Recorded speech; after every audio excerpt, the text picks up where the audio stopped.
But all we have to do is try to be better, అంతే. So మన స్కిన్తో మనం కంఫర్టబుల్ ఉంటూ దాన్ని ఇంప్రూవ్ చేసుకోవడంలో తప్పేమీ లేదు నా ఉద్దేశంలో. సో ఈ సిరీస్లో నేను నా స్కిన్ని ఎలా ట్రాన్స్ఫార్మ్ చేసుకున్నాను all through out the years.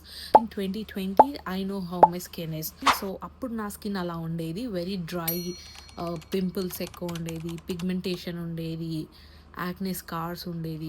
అక్కడి నుంచి నేను ఇక్కడికి నా స్కిన్ని ఎలా ట్రాన్స్ఫార్మ్ చేసుకున్నాను, అలా న్యాచురల్ వేలో కూడా ట్రై చేశాను. This is just my personal journey. నేనైతే ఎవరిని ఇది ప్రోడక్ట్స్ యూస్ చేయని అని చెప్పట్లేదు. So that's a little disclaimer out there. మీరు నా జర్నీ చూడాలనుకుంటే hit on that follow button. Next coming up in the series అన్ని వీడియోస్ పోస్ట్ చేస్తాను. So that's it. Bye bye.